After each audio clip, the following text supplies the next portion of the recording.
I see a question on our big board here at the Yep. Voice of College Football from Ed Rogers. Can USC win 7 games this year?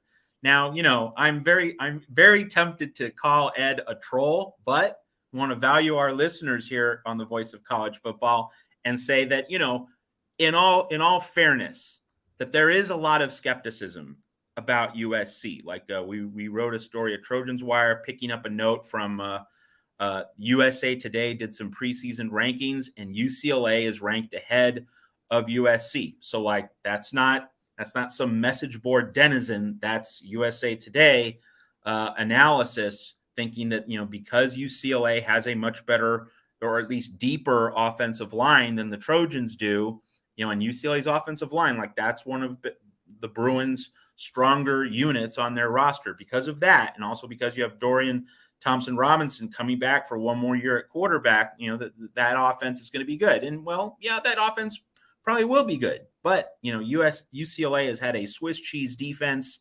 change at defensive coordinator. So, still, you have Lincoln Riley now coaching at USC against Chip Kelly. Chip Kelly was able to beat Clay Helton, but this is now very different. So, USC, in my mind, is several notches better than UCLA. But if you are an analyst, and there are some out there who think that UCLA is better than USC, then maybe you will conclude that it's a question as to whether USC is going to win 7 games this year. But I would come back with this point. For all the weaknesses on USC's roster, and we know that USC is very thin, especially on the defensive line, doesn't have as much depth as it would like on the offensive line either, but the defense is going to be especially a point of concern.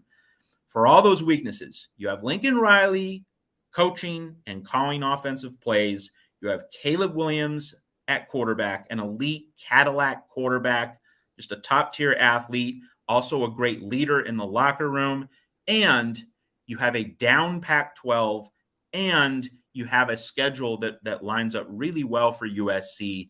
For those who haven't been paying too close attention to our discussions here at USC and the Voice of College Football over the past few months, if you look at the layout of USC's schedule, the one really tough road game in the conference, other than Utah, that's the obvious big showdown in mid-October in Salt Lake City. The one other really tricky road game is at Corvallis against Oregon State in late September. And if you know USC's history under Pete Carroll, you know that Corvallis was a stumbling block. That was a tough place to win, even for the best Pete Carroll teams. So if USC can grab that win in Corvallis in late September, there's no other landmine type game on the schedule. No other road game in which USC is likely to stumble. Now, it might lose at Utah, but that's a featured game. That's going to be probably an ABC primetime game.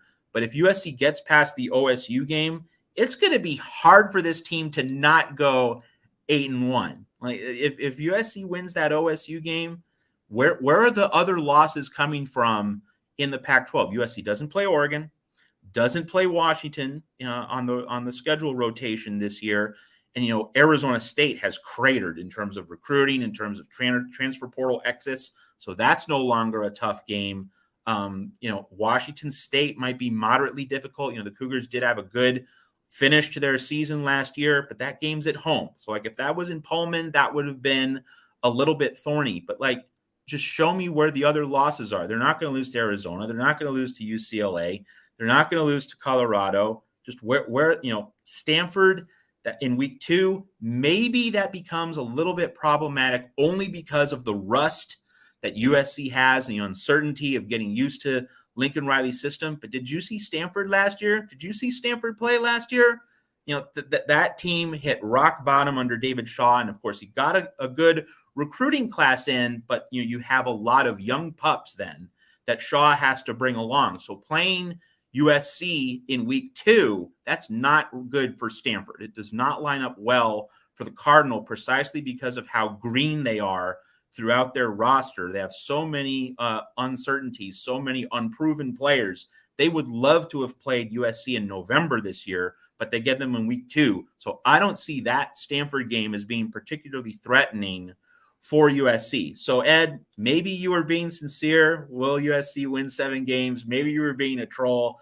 But So I've laid it out, directly, straight, no BS. USC is going to find it hard to not win, at least at the absolute floor, 7-2 in the Pac-12.